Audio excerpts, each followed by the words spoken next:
кайсыл кесип ээси болсок дагы эмне кылалы, Кур'ан окуганды билген адам. Элестетиңиз, доктор бирок Кур'ан окуганды билет. Ооругандарды эмне кылды? Дарылады, операция жасады, укол жасады, баарын жасап бүттү, анан отуруп Кур'ан окуп жатат. Аллаху акбар. Канчалык береке. Ооруган адам өзү эле айыгып кетет. Кур'ан окуп атабы? Рахмат доктор, рахмат. Бул доктор молдоке экөө тең да бул адамчы. Операцияда жасады, укол жасап коюп, эми Кур'ан окуп жатат да, Алла шифа берсин деп. Операция менен укол эмне? Дары. Кур'ан эмне? Шифа. Айырмасын караңыз. Бул дары, бул шифа. Шифа деген не дегени? Болду, оорубайсыз деген да. Аллаху акбар. Ошондуктан кайсыл кесип ээси болуңуз, бирок Кур'ан окуганды билиңиз, Аллах сиздин кесибиңизге береке берет. Айттым го, малды кайтарып коюп, Кур'ан окуңуз. Аллаху акбар. Алла береке берсин. Сиздин окуган Кур'аныңызды уккан малдар дагы бар көлүккө өтөт. Бизнесменсиз, дүкөн ачып коюңуз дүкөндү, клиенттер келет, кетет. Сиз Кур'ан окуңуз. Алла берекесин берсин. Завод иштетесиз, Кур'ан окуңуз. Мугалимсиз, 5 мүнөт чоң тыныгуу болот, 15 мүнөт Кур'ан окуңуз.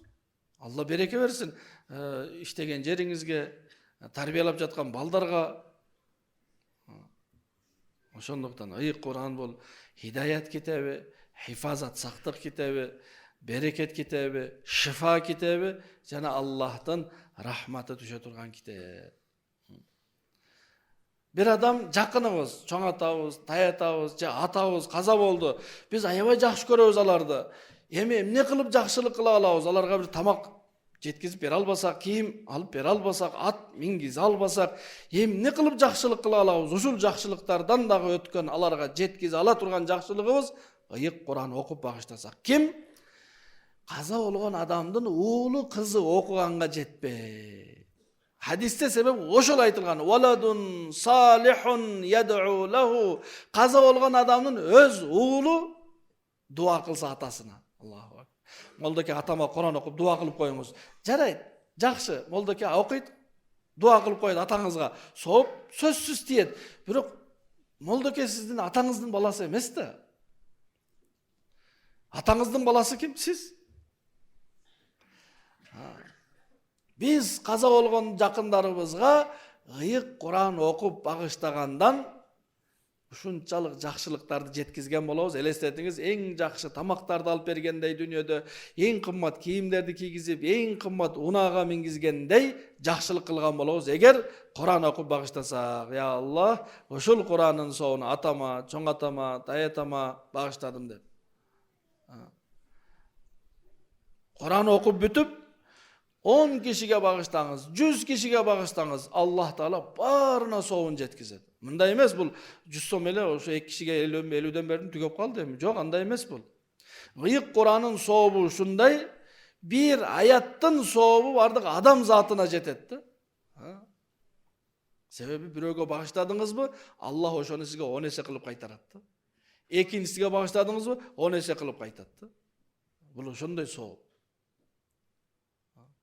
Bir hatım Kur'an-ı Kerim'ni baştan ayağına çekin bütürdünüz mü? Allah duanızı kabul alır. Kur'an'da bütürgönde Allah. Ошондуктан biz Kur'an okup ötkönlerimizge bağıştaylı. Күндө же күн алыс. Ушул жакшыбы же жылына бир жолу бүгүн жылдык эле. Анан жылдыгы бүткөндөн кийин бир адам каза болуп 2-3 жыл өткөндөн кийин bir жылда bir жолу Kur'an окутат. Не деп Kur'an окутат? Бүгүн өлгөн күн эле. Эстеп Kur'an окуп коелу. 10 жылдан кийин ушул өлгөн айы, ушул май айында каза болгон эле чоң атабыз Kur'an окуп коелу. 10 жыл эстедик. 10 жылда 10 эле жолу, жылына bir жолдан. Эми элестетиңиз, сиздин уулуңуз чет өлкөдө иштейт. Кайсыл бир өлкөдө иштейт дагы сизге акча жөнөтөт. Эмне кылуу үчүн? Үй салуу үчүн, жер сатып алып, агада үй салуу үчүн, машина алуу үчүн, тойго даярдык, ушул нерселерге акча жөнөтөт. Bir жылда bir эле жолу жөнөтөт. Болгонучу? Bir жылда bir жолу. Калган 364 күн жок. Эми айтыңызчы, атасы үйүндө жылына bir жолу алган акчага үй салабы, машина алабы, тойго даярданабы же өзүнүн күнүмдүк жашоосуна иштетеби? Жетпейт. Hem elesetiңiz balаңыз, oğlunuz çet өлködö, birөө эмес ekөөsü. Anan күндө sizge жөнөтүп жатат да акча, siz банктан үйгө келбей эле коесуз. Ата алып алыңыз жөнөттүм. Болуп тур балам, барып алып келсең экинчиси. Ата мен да жөнөттүм, алып алыңыз, экинчи балаңызды алып кел. Эртеси күнү кайра, ата алып алыңыз, батыраак барыңыз, бүгүн көбүрөөк жөнөттүм эле. Я Алла, бүгүн 1 саат Кур'ан окуп тур атасына. Ата бүгүн шериктериңиз менен келиңиз, катым Кур'ан кылып жөнөткөн күнүчү. Бүгүн өтө көп эме акча жөнөттүм. Эми айтыңызчы, күндө баласы, эки баласы акча жөнөтсө, бул ата бул жерден үй дагы салат, кошумча жер алып, ага да үй салат, туугандарына да үй салып берет, машиналерди да сатып алат, тойго толугунан даярдык кылып, анан акчаны чогулта баштайт. Балам, баарына жетти. Ушундай болобу? Ошондой эле каза болгондорго жылына бир жолу Кур'ан окусак жанакындай, күндө Кур'ан окуп багыштасак жанакындай да. Элестетиңиз, күндө сооп баратат чоң атаңызга. Башка сооп келбей турган адамдардын жанында не болот? Мен балам жакшылап тарбиялап койдук эле, күндө Кур'ан окуйт. Алла разы болсун. Күндө сооп, бейишиңиз курулуп жатат, мүрзө чоңоюп жатат, шериктериңизге да жардам берип жатасыз. Неге? Күндө сооп жөнөп жатат да. Ошондой элестетели. Акыйкатта да ошондой, чынында да ошондой. Ошого туугандар, каза болгондорго жеткизе турган эң жакшы иш сооп. Ал сооп кайсыл? Ыйык Кур'ан окуп багыштагандан. Молдокеники дагы жетет, бирок молдоке күндө келе албайт да. Сураңыздар, молдоке сиз күндө келип мен атама Кур'ан окуп бере аласызбы? Жок, бармак элем, бирок убактым жок дейт да, туурабы? Айылда сизден башка адамдар бар да. Жылына бир жолу келип бере алат бирок. Мен өзүмчү күндө ошого Кур'ан окуганды үйрөнөлү. Каза болгондорго да окуйлу, биринчи тирүүлөргө деди. Кур'ан тирүүлөр үчүн hidaят, hifazat. Kur'an tiriwler üçün şifa, tiriwler üçün bereket kitabi, rahmat kitabi. Kaza olganlar üçün soğuk. Fazilet. Demek barına paydası diyetiken, dünya ahiretke paydası diyetiken, tiriwlerge, markumlarga paydası diyetiken, dünya ahiretke paydası diyetiken. Niyet kılavuz boşuğa tuğanlar. Kur'an jattagandарға 10 күндө bir жолу Kur'an'ды başından ayağına sen okup bitirip turu, Kur'an'ın akısı. 10 günden bir aydan aşırбай, 10 күндө bir жолу okup turup, bir aydan aşırбай Kur'an'ды bitirip turu, Kur'an'ın akısı. Kele akımdı berdi. Kur'an akısını talap kılat. Al эми жөнөкөй adamlarga, Kur'an jattagan emes adamlarga жылына 2 жолу ыйык Kur'an'ды başından ayağına okup çıgуу Kur'an'ın akısı. Kıyamet günü Kur'an-ı Kerim, ıyık Kur'an ne kılat? Şafaat kılat, boluşat. Ya Allah bunu günahsını keçir. Her bir süre özünçe şafaat kılat. Bakara suresi, Mülk suresi, ya Allah bu adam günahsını keçir. Keçirmey turgan bolsang meni Kur'an'dan öçürüp salçı anda deydi ekendi. Kur'an kançalık şafaat kılsa bir dağı perişte dağı, bir peygamber dağı al dengelde şafaat kıl albayt dedi Peygamberimiz sallallahu aleyhi ve sellem. Bирок алгач келет дагы адамдан мен акымды бер, шафаат кылайын дейт. Сен акың кандай эле? Жылына 2 жолу Куранды окуп туручу. Канча жашадың эле? 100 жыл. 100 жыл болсо 12-ни алып койсок 88 жыл. 88-ди 2-ге көбөйтсөк канча болот? 172. Мисал, мен точносын айткым 176. 176 жолу Куранды окудуңбу? Жок, мен жок эмес. Анда кечиресиз. Дүйнөдө дагы bir адамга bir тура эмес иш жасап коюп туруп, сотко иши түшүп калса, не алат? Жактоочу алат го бир. Адвокат алат го. Адвокатка не кылыш керек? Төлөш керекби? Соопчулукка иштейби? Төлөш керек. Ошондой эле Кур'ан-ы Каримдин акысы жылына 2 жолу окуп турсаңыз, акысын алган болот да келип болушат. Кур'ан болушту, бүттү, бул адам кутулду деген сөз да. Кайсыл адамдын ишине Кур'ан кириштиби? Мисалы ушундай адвокаттар бар го. Бул келсе болду, ишиң бүтөт дегенде ошондой күчтүү адвокаттар эми жок, андай адвокаттар азырчы. Бирок Кур'ан ошондой адвокат да. Allah bunu günahsını keçir. Eğer perişteler aytsa, bul mындай çoğun günahsı var dese, oşol günahsındagı keçsin Allah Taala, keçmese men Kur'andan çıkıp ketem deytken. Qarаңыз. Bирок anın üçün birinci akısını berişimiz gerek. Akısı ne? Жылына 2 жолу. Эми жылына 2 жолу Kur'anды başından ayağına чейин окуу үчүн күнүнө канча окуш керек? Күнүнө 2 парак Kur'an. 1 парак, 2 парак. 2 парак окууга канча убакыт кетет? 5 мүнөт, 5 мүнөт. Күнүнө 10 мүнөт Кур'ан окусак, жылына 2 жолу Кур'анды окуп бүткөн болобуз. Бизде 10 мүнөт барбы? Бар, алхамдулилла. Себеби футболго кызыккандар 45 мүнөттөн 90 мүнөт, ортосунда 15 мүнөт тыныгуусу менен 105 мүнөт, 1,5 саат футбол көрө алат. Демек 1,5 саат футбол көрө алган адамда 10 мүнөт убактысы бар да. Окуйлу. 10 мүнөт убакыт лөтчүктерде дагы бар да. 10 мүнөт убакыт ар бир адамда бар. Болгону эмне болуш керек? Ниет болуш керек. Ошол ниет канчалык бекем болсо, адам баласы ошол ниетине карап иш жасайт. Ниетибизди бекем кылабызбы туугандар? Ушунчалык бекем кылалы ниетти баш ооруганда да Кур'ан окуйлу, үйгө конок келгенде да Кур'ан окуйлу, биз бирөөдүн үйүнө конок болуп барганда да Кур'ан окуйлу, өтө күн ысып кеткенде да Кур'ан окуйлу, орозодо да окуйлу, айтта да окуйлу, күндө окуйлу, унутуп калган күнү эртеси күнү 2 эсе окуйлу да. Бекем бел байлап, керек болсо өзүбүзгө эмне кылалы, күн тартиби кылып жазып да калалы. Кайсыл бир күнү окубасак өзүбүзгө штраф дагы салалы. Кече Кур'ан окубадым, бүгүн эртең менен тамак жебейсиң, түштө тамак, мисал, өзүбүзгө бир кичине штрафтарды коелу.